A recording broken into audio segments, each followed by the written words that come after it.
Obulapuram mining ಕೇಸ್ನಲ್ಲಿ ಜನಾರ್ದನ್ ರೆಡ್ಡಿ ಅವರಿಗೆ ಶಿಕ್ಷೆಯಾಗಿತ್ತು.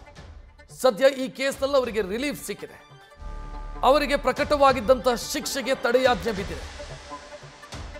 ಆದರೆ ಮತ್ತೊಂದು ಕೇಸಲ್ಲಿ ಅವರು ಪರಪ್ಪನ ಅಗ್ರಹಾರ ಜೈಲಲ್ಲಿದ್ದಾರೆ.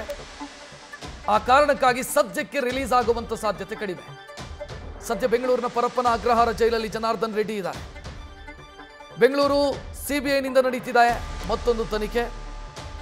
ಬೇರೆ ಕೇಸಿಗೆ ಸಂಬಂಧಿಸಿದಂತೆ ತನಿಖೆ ನಡೀತಾ ಇರೋದ್ರಿಂದ ಆ ಕೇಸಲ್ಲಿ ಓಬಳಾಪುರಂ ಮೈನಿಂಗ್ ಕೇಸಲ್ಲಿ ಅವರಿಗೆ ರಿಲೀಫ್ ಸಿಕ್ಕರು, ಶಿಕ್ಷೆಗೆ ತಡೆಯಾಜ್ಞೆ ಸಿಕ್ಕರು, ಬೇಲ್ ಸಿಕ್ಕರು ಕೂಡ ಈ ಕೇಸಲ್ಲಿ ಬೇಲ್ ಸಿಗೋವರೆಗೂ ಕೂಡ ಜೈಲಲ್ಲೇ ಕಾಲ ಕಳಿಬೇಕಾದಂತ ಅನಿವಾರ್ಯತೆ.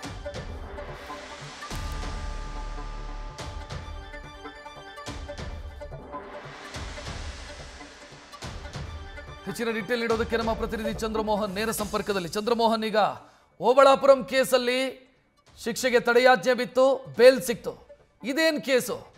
ಇದು ಸದ್ಯ ಯಾವ ಹಂತದಲ್ಲಿದೆ ಈ ಕೇಸು? ಹೌದು ರಕ್ಷತ್, ಮಾಜಿ ಸಚಿವ ಗಾಲಿ ಜನಾರ್ದನ್ ರೆಡ್ಡಿಯ ವಿರುದ್ಧ ಒಂದಲ್ಲ ಸಾಕಷ್ಟು ಕೇಸುಗಳು ಇವೆ. ಮುಖ್ಯವಾಗಿ ಅಕ್ರಮ ಗಣಿಗಾರಿಕೆ ನಡೆಸಿದ ಆರೋಪದಡಿ ಕೇಸು ದಾಖಲಾಗಿದೆ. ಜೊತೆಗೆ ಬೇಲೆಕೇರಿ ಬಂದರಿನಿಂದಲೂ ಕೂಡ ಅದಿರನ್ನು ಅಕ್ರಮವಾಗಿ ವಿದೇಶಗಳಿಗೆ ರಫ್ತು ಮಾಡಿದ ಆರೋಪದಡಿ ಕೂಡ ಕೇಸು ದಾಖಲಾಗಿದೆ. ಜೊತೆಗೆ ಅಂತಾರಾಜ್ಯ ಗಡಿ ರೇಖೆಯನ್ನು ಕೂಡ ಅಳಿಸಿ ಹಾಕಿದಂಥ ಕೇಸ್ ಇದೆ. ಜೊತೆಗೆ ಜಡ್ಜ್ಗಳಿಗೆ ಲಂಚ ನೀಡಿ ಜಾಮೀನನ್ನು ಪಡೆಯಲಿಕ್ಕೆ ಯತ್ನಿಸಿದಂಥ ಆರೋಪದಡಿ ಕೂಡ ಕೇಸ್ ದಾಖಲಾಗಿದೆ. ಹೀಗೆ ಸಾಕಷ್ಟು ಕೇಸ್ಗಳು ಗಾಲಿ ಜನಾರ್ದನ್ ರೆಡ್ಡಿ ವಿರುದ್ಧ ದಾಖಲಾಗಿವೆ. ಈಗ ಓಬಳಾಪುರಂ ಮೈನಿಂಗ್ ಕಂಪನಿಯ ಕೇಸ್ನಲ್ಲಿ ಅದಿರನ್ನು ಅಕ್ರಮವಾಗಿ ರಫ್ತು ಮಾಡಿದ ಪ್ರಕರಣದಲ್ಲಿ, ಜೊತೆಗೆ ಅದಿರನ್ನು ಅಕ್ರಮವಾಗಿ ಆ ಸ್ಥಳದಿಂದ ತೆಗೆದುಕೊಂಡು ಬಂದಂಥ ಪ್ರಕರಣದಲ್ಲಿ ಮಾತ್ರನೇ ಜೈಲು ಶಿಕ್ಷೆ ವಿಧಿಸಿ ಕೋರ್ಟ್ ತೀರ್ಪನ್ನು ಕೊಟ್ಟಿತ್ತು. ನಾಂಪಲ್ಲಿಯ ಸಿಬಿಐ ವಿಶೇಷ ಕೋರ್ಟ್ 7 ವರ್ಷ ಜೈಲು ಶಿಕ್ಷೆ ವಿಧಿಸಿ ತೀರ್ಪನ್ನು ಕೊಟ್ಟಿತ್ತು. ಈ ಕೇಸ್ನಲ್ಲಿ ಮೊದಲನೇದಾಗಿ ಕಳೆದ ತಿಂಗಳು ಗಾಲಿ ಜನಾರ್ದನ್ ರೆಡ್ಡಿ ಅವರನ್ನ ಬಂಧಿಸಿ ಚಂಚಲ್ಗೂಡ ಜೈಲಿಗೆ ಕಳಿಸಲಾಗಿತ್ತು. ಈ ಕೇಸ್ನಲ್ಲಿ ಚಂಚಲ್ಗೂಡ ಜೈಲಿಗೆ ಕಳಿಸಿದ ಬಳಿಕ ಕರ್ನಾಟಕದ ಸಿಬಿಐ ಅಧಿಕಾರಿಗಳು ಕರ್ನಾಟಕದಲ್ಲಿ ದಾಖಲಾಗಿದ್ದಂತಹ ಬೇಲೆಕರಿ ಅದಿರನ್ನು ಅಕ್ರಮವಾಗಿ ವಿದೇಶಗಳಿಗೆ ರಫ್ತು ಮಾಡಿದ ಪ್ರಕರಣದಲ್ಲೂ ಕೂಡ ಅವ್ರನ್ನ ಕೋರ್ಟ್ಗೆ ಹಾಜರುಪಡಿಸಬೇಕಾಗಿತ್ತು. ಬೆಂಗಳೂರಿನ ಸಿಬಿಐ ಕೋರ್ಟ್ ಕೂಡ ಅವ್ರನ್ನ ಜೂನ್ 2ನೇ ತಾರೀಕು ಬೆಂಗಳೂರಿನ ಸಿಬಿಐ ಕೋರ್ಟ್ಗೆ ಹಾಜರುಪಡಿಸಲಿಕ್ಕೆ ವಾರಂಟ್ ಅನ್ನು ಹೊರಡಿಸಿತ್ತು. ಈ ಕಾರಣಕ್ಕಾಗಿಯೇ ಬೆಂಗಳೂರಿನ ಸಿಬಿಐನ ಅಧಿಕಾರಿಗಳು ಬಾಡಿ ವಾರಂಟ್ನ ಮೇಲೆ ಚಂಚಲ್ಗೂಡ ಜೈಲಿನಲ್ಲಿದ್ದಂತಹ ಜನಾರ್ದನ್ ರೆಡ್ಡಿ ಅವರನ್ನ ಬೆಂಗಳೂರಿಗೆ ಕರ್ಕೊಂಡು ಬಂದು ಬೆಂಗಳೂರಿನ ಸಿಬಿಐ ಕೋರ್ಟ್ಗೆ ಹಾಜರುಪಡಿಸಿದ್ರು. ಈ ಬೇಲೆಕೇರಿ ಅದಿರನ್ನ ವಿದೇಶಗಳಿಗೆ ಅಕ್ರಮವಾಗಿ ರಫ್ತು ಮಾಡಿದ ಕೇಸ್ನಲ್ಲೇ ಬೆಂಗಳೂರಿನ ಸಿಬಿಐ ಕೋರ್ಟ್ ಅವರಿಗೆ ನ್ಯಾಯಾಂಗ ಬಂಧನವನ್ನು ವಿಧಿಸಿ ಬೆಂಗಳೂರಿನ ಪರಪ್ಪನ ಅಗ್ರಹಾರ ಜೈಲಿಗೆ ಕಳಿಸಿದೆ. ಹೀಗಾಗಿ ಸದ್ಯ ಗಾಲಿ ಜನಾರ್ದನ್ ರೆಡ್ಡಿ ಅವರು ಬೇಲೆಕೇರಿ ಅದಿರನ್ನ ಅಕ್ರಮವಾಗಿ ರಫ್ತು ಮಾಡಿದಂತಹ ಕೇಸ್ನಲ್ಲಿ ಬೆಂಗಳೂರಿನ ಪರಪ್ಪನ ಅಗ್ರಹಾರ ಜೈಲಿನಲ್ಲಿದ್ದಾರೆ.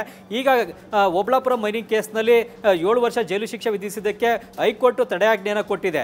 ಈಗ 7 ವರ್ಷದ ಜೈಲು ಶಿಕ್ಷೆಗೆ ಹೈಕೋರ್ಟ್ನಿಂದ ತಡೆಯಾಜ್ಞೆ ಸಿಗ್ತಾ ಇದ್ದಂತೆ ಜನಾರ್ದನ್ ರೆಡ್ಡಿ ಈಗ ಬೆಂಗಳೂರಿನ ಜೈಲಿನಿಂದ ರಿಲೀಸ್ ಆಗೋದಿಲ್ಲ. ಯಾಕೆಂದರೆ ಇವರು ಬೆಂಗಳೂರಿನ ಜೈಲಿನಲ್ಲಿ ಇರುವಂಥದ್ದು ಈಗ ಬೇಲೆಕೇರಿ ಅದಿರನ್ನ ವಿದೇಶಗಳಿಗೆ ಅಕ್ರಮವಾಗಿ ರಫ್ತು ಮಾಡಿದಂಥ ಕೇಸ್ನಲ್ಲಿ. ಈ ಕೇಸ್ನಲ್ಲೂ ಕೂಡ ಗಾಲಿ ಜನಾರ್ದನ್ ರೆಡ್ಡಿಗೆ ಬೇಲ್ ಸಿಗಬೇಕಾಗುತ್ತೆ. ಬೇಲ್ ಸಿಕ್ಕರೆ ಮಾತ್ರನೇ ಅವರು ಜೈಲಿನಿಂದ ರಿಲೀಸ್ ಆಗ್ತಾರೆ. ಇದ್ರ ಮಧ್ಯೆ ಇನ್ನೂ ಯಾವುದಾದ್ರೂ ಬೇರೆ ಕೇಸ್ನಲ್ಲೂ ಕೂಡ ಅವ್ರನ್ನ ಬಾಡಿ ವಾರಂಟ್ ತೆಗೆದುಕೊಂಡು ಕೋರ್ಟ್ಗೆ ಹಾಜರುಪಡಿಸಬಹುದು. ಆ ಕೇಸ್ನಲ್ಲೂ ಕೂಡ ನ್ಯಾಯಾಂಗ ಬಂಧನವನ್ನು ವಿಧಿಸಬಹುದು.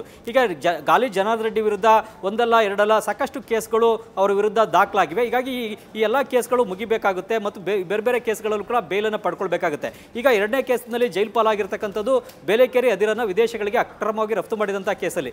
ಈ ಕೇಸ್ನಲ್ಲಿ ಈಗ ಕರ್ನಾಟಕ ಹೈಕೋರ್ಟಿಂದ ಆಗ್ಬೋದು ಅಥವಾ ಸಿಬಿಐ ಸ್ಪೆಷಲ್ ಕೋರ್ಟಿಂದ ಆಗ್ಬೋದು ಬೇಲ್ ಸಿಗದೇ ಇರೋದ್ರಿಂದಾಗಿ ಗಾಲಿ ಜನಾರ್ದನ್ ರೆಡ್ಡಿ ಅವ್ರನ್ನ ಈಗ ಬೆಂಗಳೂರಿನ ಪರಪ್ಪನ ಅಗ್ರಹಾರ ಜೈಲಿಂದ ಈಗ ಬಿಡುಗಡೆ ಮಾಡ್ಲಿಕ್ಕೆ ಆಗೋದಿಲ್ಲ. ಏನಿದ್ರು ಕೂಡ ಅವರು ತಮ್ಮ ಶಾಸಕ ಸ್ಥಾನವನ್ನು ಉಳಿಸ್ಕೊಳ್ಳಿಕ್ಕೆ ಅಷ್ಟೇ ಇವತ್ತು ಹೈಕೋರ್ಟ್ ಕೊಟ್ಟಿರ್ತಕ್ಕಂಥ ತೀರ್ಪಿನಿಂದ ಸಹಾಯಕ ಆಗುತ್ತೆ.